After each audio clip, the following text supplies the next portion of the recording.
Apa kabar KB? Antusias, just do it. Yes, tepuk tangan yang meriah buat Tuhan kita. Haleluya. Saya percaya Bapak Ibu kalau Bapak Ibu hari ini hadir tanggal 25 Desember sore gitu ya. Pasti ada sebuah firman yang akan membawa setiap kita bertumbuh dan mengalami terobosan di dalam nama Tuhan. Yang percaya katakan amin. Sebelum kita masuk saya mau ajak Bapak Ibu kita baca Yohanes 1 ayat yang ke-14 terlebih dahulu. Lalu kita akan lompat ayat yang ke-16. Sama-sama dengan suara dengan antusias kita baca 2, 3. Firman itu telah menjadi manusia dan diam di antara kita. Dan kita telah melihat kemuliaannya, yaitu kemuliaan yang diberikan kepadanya sebagai anak tunggal Bapa. Yuk lanjut. Penuh kasih karunia dan kebenaran. Kita lompat ayat yang ke-16. Ia yang penuh kasih karunia dan kebenarannya. Lalu dikatakan 2, 3. Karena dari kepenuhannya kita semua telah menerima kasih karunia demi kasih karunia. Tepuk tangan yang meriah buat Tuhan kita. Bapak Ibu dalam Tuhan, banyak hal-hal yang menakutkan di tahun 2023. Tapi percayalah orang yang bersama dengan Tuhan akan menerima kasih karunia demi kasih karunia. Kasih karunia bukan karena perbuatan kita, tapi semata-mata oleh karena karya Tuhan dalam kehidupan kita. Yang percaya beri tepuk tangan yang meriah buat Tuhan kita. Nah Bapak Ibu, saya akan menyampaikan firman dengan tema Gloria in Excelsis Deo. Nah saya yakin Bapak Ibu sering mendengarkan pujian ini.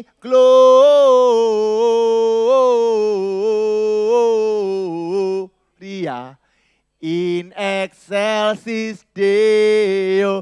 Nah kalau Bapak Ibu sering menyanyikan itu, Bapak Ibu harus tahu itu diambil dari mana.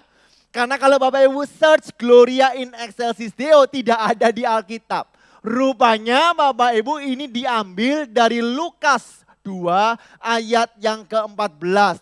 Dalam bahasa Latinnya diambil dari kata Gloria in Excelsis Deo. Dalam perjanjian baru kitab Lukas menuliskan 4.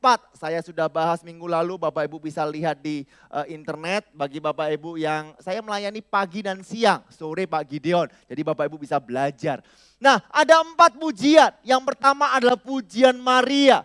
Diawali dengan kata-kata yang luar biasa. Ya, pujilah Tuhan. Jiwaku memuliakan Tuhan. Sama-sama katakan jiwaku memuliakan Tuhan. Lalu yang kedua Bapak Ibu yaitu pujian dari Sakaria. Yang ketiga adalah pujian atau kidung gembala ini. Yang keempat adalah pujian Simeon. Perhatikan Bapak Ibu ada hal yang unik dari Gloria in Excelsis Deo. Karena yang menyanyikan bukan manusia. Halo. Siapa yang menyanyikan? Yaitu para malaikat. Berarti ada sesuatu yang penting, ada sesuatu yang luar biasa, ada sesuatu yang extraordinary Bapak Ibu, karena malaikat yang menyanyikan. Yang kedua Bapak Ibu kalau kita pelajari ya bahwa ini malaikat menunjukkan kepada gembala-gembala. Siapa gembala-gembala itu? Sampai sekarang kita tidak tahu namanya. Maria jelas Maria. Ya, Sakaria jelas Sakaria, Simeon jelas Simeon. Tapi gembala-gembala ini siapa? Nah hari ini kita akan belajar bersama-sama apa maksud Tuhan berbicara kepada gembala-gembala. Lukas 2 ayat 14 ini adalah pujian dari malaikat itu. Yuk kita baca sama-sama. 2, 3. Kemuliaan bagi Allah di tempat yang maha tinggi dan damai sejahtera di bumi di antara manusia yang berkenan kepadanya. Semua dijadikan Tuhan sempurna dan semuanya untuk kemuliaan nama Tuhan. Yang percaya katakan amin. Bukan hanya itu saja tetapi orang yang percaya kepadanya. Damai sejahtera akan selalu ada kepada orang-orang percaya. Tidak ada tepuk tangan Bapak Ibu. Karena itu dalam bahasa Inggris New Language Translation berkata glory to God in the highest heaven and the peace on earth to all whom God favor. Apa maksudnya? Siapa di sini menerima kemurahan dan kasih karunia Tuhan? Lambaikan katakan, engkaulah yang akan dipelihara oleh damai sejahtera Tuhan. Bukan hanya sementara, tapi selama-lamanya. Tepuk tangan yang meriah buat Tuhan kita. Martin Luther berkata seperti ini Bapak Ibu, kabar baik dari surga yang dibawa para malaikat. Kabar gembira bagi bumi yang mereka nyanyikan. Perhatikan, pada hari ini seorang anak diberikan kepada kita. Untuk apa diberikan Pak? Perhatikan, untuk memahkotai jemaat GBI Keluarga Allah Blessing dengan sukacita sorga. Tepuk tangan yang mulia buat Tuhan. Ya, Natal bukan hanya identik dengan euforia, pesta, tetapi berbicara mengenai sukacita yang melampaui segala akal. Hari ini kita akan belajar Bapak Ibu 4 hal mengenai Kidung Gembala. Lukas 2 ayat 8 sampai 20 saya baca perlahan-lahan. Ya, ayat 8 berkata seperti ini. Di daerah itu ada gembala-gembala yang tinggal di padang menjaga kawanan ternak mereka pada waktu malam. Pertanyaan sederhana Bapak Ibu, mengapa gembala-gembala? Poin pertama saya, Gloria in excelsis Deo. Kabar baik untuk semua orang. Halo. Ya, kabar baik, Injil kebenaran, kasih karunia, kemurahan Tuhan bukan untuk orang-orang yang eksklusif, tetapi untuk semua orang. Bapak, Ibu dan saya tidak melihat latar belakang, tidak melihat Pak saya miskin, Pak saya pernah gagal, Pak saya berdosa, Pak saya bau. No. Anugerah Tuhan untuk semua orang. Perhatikan Bapak Ibu, apa sih yang identik dengan gembala? Gembala dikatakan pekerjaan yang tidak dihargai. Padahal Bapak Ibu kalau kita pada perjanjian lama, kita mau menebus dosa, kita harus bawa apa? Domba. Domba dari mana? Ya dari gembala. Masa domba dari presiden? Ya kan dari gembala. Tetapi dia tidak dihargai. Ya merasa kotor. Kenapa tidak dihargai? Karena selalu berhubungan dengan yang namanya hewan. Kira-kira hewan, sak bersih-bersihnya hewan, bau enggak? Bau Bapak Ibu. Saya punya anjing itu Bapak Ibu, masalah bau Bu. Bapak Ibu, berminggu mandi tetap bau. Ya, kenapa Bapak Ibu terjadi? Karena hewan. Lalu yang kedua, apa sih kenapa kok gembala tidak dihargai? Karena diakui tidak dapat menjalankan hukum-hukum ibadah secara detail. Contohnya apa? Kalau Bapak Ibu belajar dalam perjanjian lama, sebelum masuk ke bait Allah, sebelum masuk ke menyembah Tuhan dan sebagainya, harus cuci tangan.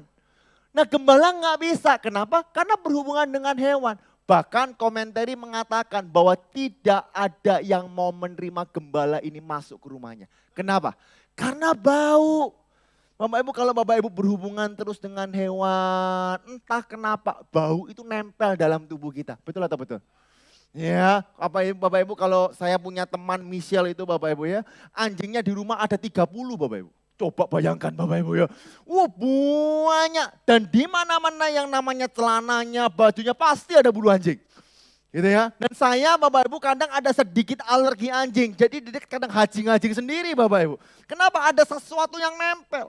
Bukan hanya itu, fokus gembala bukan di kehidupan agama, tetapi di ternaknya. Karena ia merasa dihargai. Perhatikan Bapak Ibu, bukankah ini adalah simbol korelasi kita di hadapan Tuhan.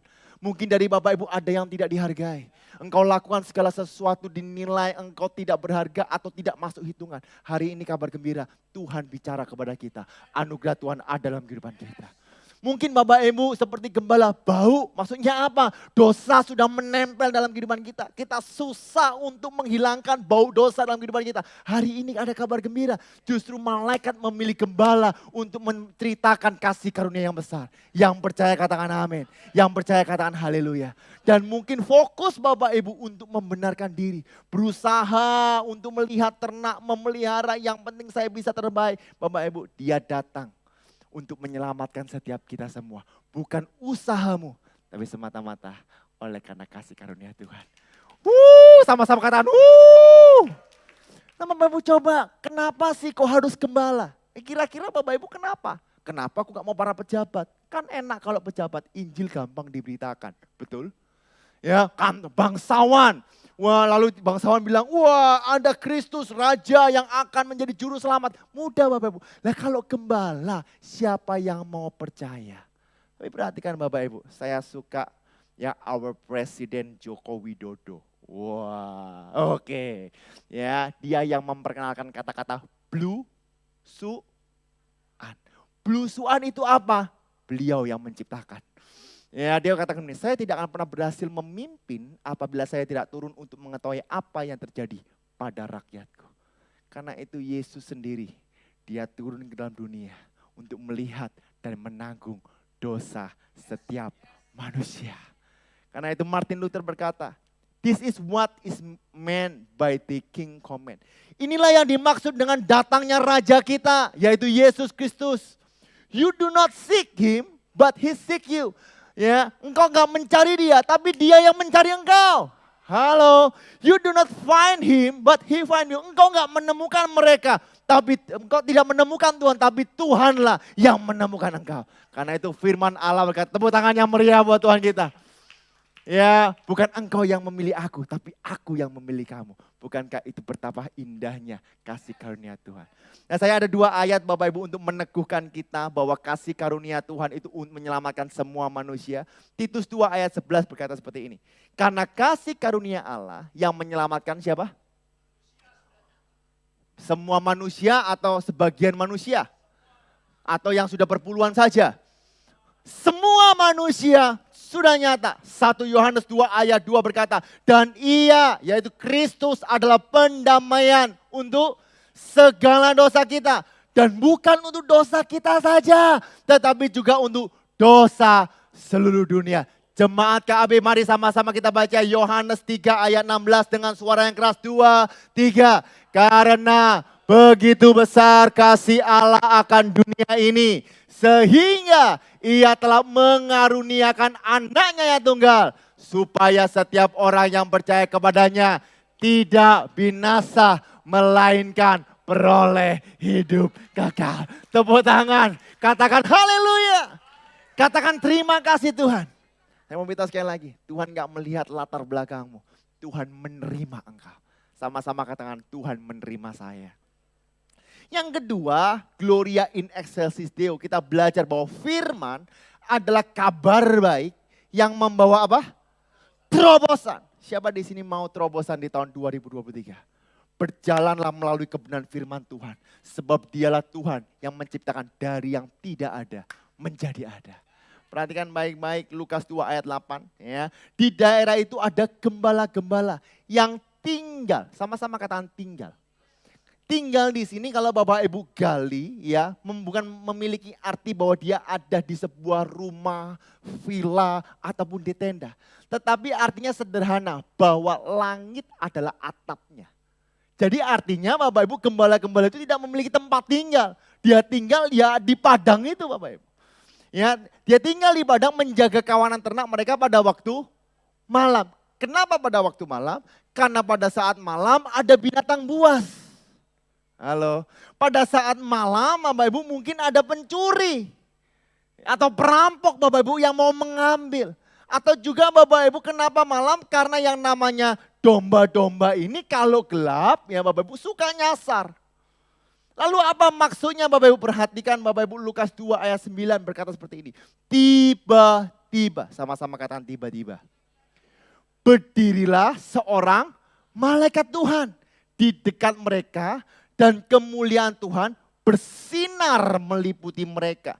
Dan mereka sangat ketakutan. Nah Bapak Ibu, kalau Bapak Ibu lihat, Bapak Ibu dalam Lukas 2 ayat 9, tiba-tiba berdirilah seorang malaikat, itu tiba-tiba keluar atau muncul sinar di atas mereka. Di tengah kegelapan, tiba-tiba sinar dari sang malaikat itu terang sekali. Nah saya tidak tahu Bapak Ibu bagaimana terangnya, cuman Bapak Ibu terkadang kita sudah terbrainwash gitu ya. Tercuci otaknya dengan film-film Eropa. Dipikir malaikat itu bayi punya sayap gitu ya. Lalu mulus, cute banget gitu ya. Tetapi Bapak Ibu kalau belajar main-main bahwa malaikat begitu kudus, begitu mulia. Cahayanya membuat semua orang tersadar siapa dirinya. Nah, kalau Bapak Ibu ada komentari menyamakan ini pada saat terang Paulus Bapak Ibu, pada saat dia buta. Terangnya bisa membuat Paulus buta. Berarti sinar ini bukan sinar biasa tapi sinar kemuliaan yang begitu luar biasa. Lalu mengapa gembala ini menjadi takut? Sebelum saya masuk itu Saint Augustine berkata seperti ini. Ketakutan adalah yang benar. Halo. Ketakutan itu rupanya ciptaan manusia. Manusia akan mulai menciptakan ketakutan di saat ia merasa dirinya terancam. Ya, perhatikan Bapak Ibu. Orang pinjol nggak takut. Barang ditagih takut. Kenapa kok takut? Karena terancam. Betul nggak? Bapak Ibu kok nggak ada damai sejahtera Natal-Natal gini? Ya, Bapak Ibu di saat Bapak Ibu belanja gesek kartu kredit nggak takut. Karena nggak terancam. Barang bayar. Takut, kenapa? Terancam. Ya, pada saat pacaran enak Bapak Ibu, wah seolah-olah surga ada di dunia Bapak Ibu.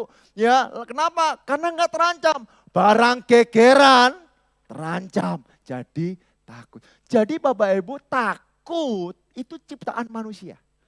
Nah kalau Bapak Ibu tahun 2023 takut, itu engkau sendiri yang menciptakan. Tapi kalau Bapak Ibu katakan tahun 2023 aku tahu. Ya mungkin gelap, tapi tahun 2023 aku akan melangkah bersama dengan Tuhan. Karena bersama Yesus aku lakukan perkara besar. Nah perhatikan Bapak Ibu, mengapa para gembala takut? Yang pertama, karena gembala melihat malaikat sehingga ia takut. Oke. Ya, yang kedua, karena gembala tidak siap oleh terang malaikat. Jadi Bapak Ibu kalau Bapak Ibu belajar ya bahwa 400 tahun Bapak Ibu bahwa Tuhan sudah gak berfirman. Hampir 500 tahun ya yang namanya Tuhan tidak menampakkan diri. Tiba-tiba menampakkan diri, wajar saja takut Bapak Ibu. Tetapi hari ini saya mau ambil yang ketiga. Karena gembala tidak bisa melihat domba-dombanya atau ternak-ternaknya karena sinar yang begitu terang. Karena setelah saya belajar Bapak Ibu kata meliputi diambil dari kata perilampo yang artinya cahaya itu ada di sekelilingnya. Kegelapan terjadi karena waktu malam, cahaya itu di sekeliling mereka. Sehingga mereka nggak bisa melihat apa-apa kecuali, perhatikan, kecuali terang malaikat. Apa maksudnya dengan kita kehidupan dunia? Di saat engkau ada kabar baik yang Tuhan beritakan. Jangan lihat kanan kiri, jangan lihat dunia yang terjadi. Pandanglah kepada Kristus. Karena ada sebuah sukacita besar yang Tuhan sudah sediakan. Halo. Karena itu Lukas 2 ayat 10 berkata, lalu kata malaikat itu kepada mereka, apa? Jangan takut, sebab sesungguhnya aku memberitakan kepadamu kesukaan besar untuk seluruh bangsa. Terobosan apa yang dialami oleh gembala-gembala? Gembala ini tidak dihiraukan. Gembala ini mungkin bau dari hewan. Gembala ini mungkin dia tidak bisa masuk ke tempat ibadah. Tetapi malaikat Tuhan yang menyapa gembala-gembala ini. Dan mengatakan damai sejahtera bagi orang yang menerima kemurahan Tuhan. Dan hari ini saya berdoa Bapak Ibu. Seluruh jemaat GBI Keluarga Allah Blessing. Kehidupannya pun penuh dengan damai sejahtera. Tepuk tangan yang meriah.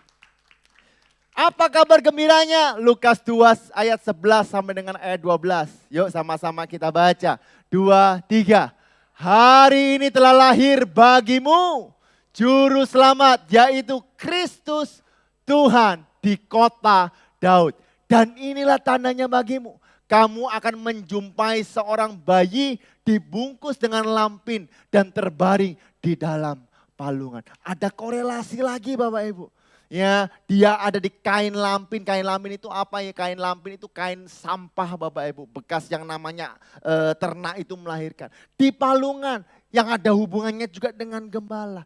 Dan disinilah Bapak Ibu terobosan terjadi. Di saat engkau percaya bahwa Yesus telah lahir. Yang setuju katakan amin. Yang ketiga Bapak Ibu, saya cepat ya karena saya yakin ada sebuah pesan yang luar biasa dari Bapak Gembala. Gloria in excelsis Deo. Firman-Nya akan membawa apa?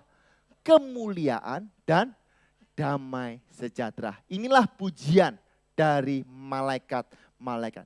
Dan tiba-tiba Tampaklah bersama-sama dengan malaikat itu sejumlah besar bala tentara sorga. Dan memuji Allah katanya 2, 3. Kemuliaan bagi Allah di tempat yang maha tinggi. Dan damai sejahtera di bumi di antara manusia yang berkenan kepadanya. Perhatikan, setiap orang yang menerima kabar baik bahwa Yesus telah lahir sebagai juru selamat, kehidupannya pasti memuliakan Tuhan. Dan kehidupannya pasti memiliki damai sejahtera. Bapak Ibu, ya beberapa tahun yang lalu Bapak Ibu, ya pandemi begitu luar biasa, nggak seperti sekarang. Dan kita mengucap syukur hari ini kita bisa beribadah, ya meskipun masih, udah nggak pandemi kayaknya, udah endemi. Tepuk tangan yang meriah buat Tuhan kita. Itu semua karena kemurahan Tuhan, yang percaya katakan amin. Tetapi beberapa tahun yang lalu Bapak Ibu, semua takut Bapak Ibu. Ya, kok Yosua gimana? Udah lulus? Sudah S4. Coba bayangkan, ya saya alfa kena omikron itu bisa 3 kali kena Bapak Ibu. Tanya istri saya Bapak Ibu. Istri saya juga kena tiba-tiba penciuman hilang. Enggak Pak, enggak takut. Saya bilang enggak. Selama saya diberikan kesempatan untuk melayani, saya melayani. Kalau waktunya sudah selesai ya selesai. Mau minum vitamin, mau olahraga, mau apapun. Lek wayai yo. Lah Bapak Ibu. Tetapi Bapak Ibu, selama kita ada kesempatan, yuk kita muliakan nama Tuhan. Kita percaya damai sejahtera selalu ada dalam kehidupan kita. Perhatikan Bapak Ibu, hal yang sepele hari ini saya mau bagikan. 1 Korintus 10 ayat 31. Aku menjawab, jika engkau apa? Makan, atau jika engkau apa? Minum, atau jika engkau melakukan sesuatu yang lain, lakukanlah semuanya itu untuk kemuliaan Tuhan. Halo, jemaat KAB. Apapun yang kita lakukan, engkau kerja harus memuliakan nama Tuhan. Engkau ngobrol dengan istrimu harus memuliakan nama Tuhan. Engkau mendidik anak pun engkau harus memuliakan nama Tuhan. Yang setuju kata amin. Bahkan dikatakan mau makan mau minum engkau harus memuliakan nama Tuhan. Jangan kalau ada makan, wah aji mumpung, sikat ya kan. Pak ada darah tinggi, enggak apa-apa. Darah Yesus ada dalam kehidupanmu. Ngawur Bapak Ibu. Ya, Bapak Ibu berkata ya kan, kalau udah diabetesnya udah tinggi, ya kan, gulanya udah tinggi. Kenapa? Minum manis-manis gak apa-apa. Buktinya anggur aja simbol dari darah Yesus. Oh no, Bapak Ibu wong Kristen ini. Ya, Bapak Ibu salam Tuhan, yuk jaga kehidupan kita. Yang setuju katakan amin. Beberapa tahun yang lalu kita belajar mengenai integrity atau integritas. Betul atau betul? Ya, kita belajar bagaimana kita menjadi orang Kristen yang berintegritas. Nah, beberapa waktu yang lalu saya buka TikTok Bapak Ibu. Ya, Luko Yosua main TikTok. Saya lihat TikTok Bapak Ibu. Saya juga main TikTok gitu ya. Lalu ada barusan IKEA, betul ya? Buka di sini di Ciputra World. Ada yang udah ke sana? Ya. Pura-pura nggak angkat tangan Bapak Ibu ya. Ya, wah besar Bapak Ibu. Ada tempat makan yang besar. Katanya meatballnya enak. Bapak Ibu tahu meatball itu apa? Bakso. Ya kan? Meatballnya enak Bapak Ibu. Katanya meatballnya teko Swiss. Percaya enak pentol depan KAB Bapak Ibu. Ya. Nah Bapak Ibu apa yang terjadi saya lihat kotor sekali Bapak Ibu. Setelah makan tidak mau dibersihkan. Ditaruh gitu aja. Padahal sudah ditulis buanglah sampah pada tempatnya. Bapak Ibu saya harap bukan jemaat GBI Keluarga Allah Blessing di sana. Ya kalau diem kayaknya ada beberapa. Maksudnya apa Bapak Ibu? Kalau saya pribadi lebih baik saya bersihkan makanan saya sendiri daripada saya bersihkan makanan orang lain. Betul atau betul? Pak tapi semua orang melakukan hal yang sama. Bapak Ibu melalui kita ya orang-orang bisa melihat Kristus dalam kehidupan kita. Jemaat KAB, perhatikan. Buanglah sampah pada tempatnya. Tuhan engkau dengar seruan doa mereka. Ya, Filipi 4 ayat 7 saya lanjutkan. Cepat Bapak Ibu ya. 2, 3. Damai sejahtera Allah yang melampaui segala akal akan memelihara hati dan pikiranmu dalam Kristus Yesus. Damai sejahtera Tuhan ini akan melampaui segala akal ini akan memelihara kita. Sehingga apapun yang terjadi kita berani melangkah dengan penuh kepastian dan penuh damai sejahtera. Amin. Ya, saya berdoa Bapak Ibu tahun 2023 akan banyak kesaksian-kesaksian bagaimana berkat dan penyertaan Tuhan terjadi dalam kehidupan setiap kita semua. Yang percaya katakan amin. Ya, nanti Dre kamu kalau bisa datang tanggal 30 Dre. Ya tanggal 30 itu kita ada kesaksian-kesaksian. Andre ini saya masih ingat Bapak Ibu ya, awal tahun lalu dia bilang, kok doain ya aku mau beli rumah. Sudah beli rumah, udah mau jadi, lagi renovasi. Loh gak ada tepuk tangan. Yang tepuk tangan pasti beli rumah tahun depan. Langsung akesin tepuk tangan Bapak Ibu. Ya, yang terakhir pemain musik bisa maju ke depan. Gloria in excelsis Deo. Ya, hanya berfokus kepada firman. Didasari firman, mengalami firman, dan melakukan firman. Ya, sekali lagi yuk kita baca 2, 3. Didasari firman, mengalami firman, dan melakukan firman. Lukas 2 ayat yang ke-15. Setelah malaikat-malaikat itu meninggalkan mereka dan kembali ke sorga. Gembala-gembala itu berkata seorang kepada yang lain, marilah kita pergi ke Betlehem untuk melihat apa yang terjadi di sana. Seperti yang diberitahukan Tuhan kepada kita. Mereka nggak tanya, mereka nggak bingung, tapi mereka langsung pergi ke Betlehem. Ayat 16-nya lebih spesifik dikatakan, lalu mereka cepat berangkat. Sama-sama katakan antusias. Lebih sepakat katakan antusias. Just do it. Yes, yes, yes. Lalu mereka cepat-cepat berangkat dan menjumpai Maria dan Yusuf dan bayi itu yang sedang berbaring di dalam palungan. Dan ketika mereka melihat Yesus, mereka memberitahukan apa yang telah dikatakan kepada mereka tentang anak itu. Perhatikan Bapak Ibu, notes baik-baik. Dan semua orang yang mendengarnya heran tentang apa yang dikatakan gembala-gembala itu kepadanya. Bapak Ibu catat dulu ya, mereka heran.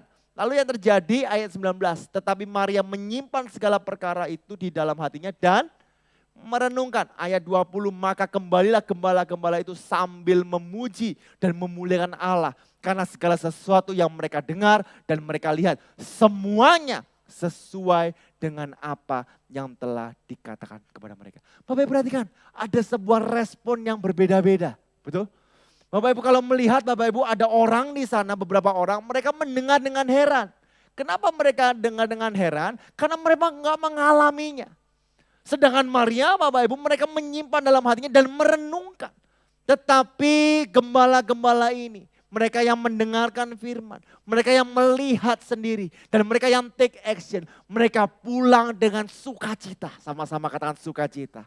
Dia memuliakan Allah karena segala sesuatu yang mereka dengar dan mereka lihat, semuanya sesuai dengan apa yang telah dikatakan Tuhan kepada mereka.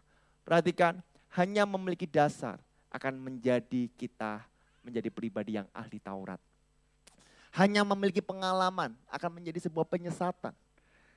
Tapi hanya memiliki tindakan juga akan menjadi sebuah batu sandungan. Karena itu semuanya kita memiliki dasar, kita memiliki pengalaman, dan juga kita bertindak. Yang percaya katakan amin. John Calvin berkata seperti ini. The grace of God has no charm for men till the Holy Spirit give them a taste for it. Anugerah Tuhan tidak memiliki pesona bagi manusia sampai Roh Kudus memberikan mereka rasa pesona tentang anugerah Tuhan. Kita memerlukan Roh Kudus dalam kehidupan kita. Tanpa Roh Kudus mungkin kita dapat diombang-ambingkan, tapi bersama dengan Roh Kudus, percayalah kita melakukan perkara yang luar biasa. Saya simpulkan renungan kebenaran firman Tuhan pada hari ini. Bahwa kabar baik bukan eksklusif untuk satu atau dua orang, tapi untuk semua orang. Untuk Bapak, Ibu, dan saya. Yang kedua, firman Tuhan akan memberikan engkau terobosan. Terobosan atas apa? Atas ketakutan-ketakutan yang engkau alami. Atas mujizat-mujizat Tuhan berikan terobosan. Dan percayalah tahun 2023 Tuhan pasti akan membuat terobosan. Lalu pribadi yang menerima firman-Nya, kehidupannya akan selalu memuliakan nama Tuhan. Mencerminkan karakter Kristus dalam kehidupannya. Dan dia akan memiliki damai sejahtera yang melampaui segala akal dalam kehidupannya. Dan untuk tahun 2023, 2024 dan seterusnya. Milikilah fokus dalam kebenaran firman Tuhan. Memiliki fondasi, memiliki pengalaman bersama dengan Tuhan. Dan menjadi pelaku firman. Percayalah, firman Tuhan tidak pernah berdusta. Apa saja yang difirmankannya pasti digenapi. Saya berdoa seluruh jemaat KAB tahun 2023 akan ada kemenangan dan sorak-sorai daripada Tuhan. Mari kita bagi berdiri bersama-sama. Haleluya.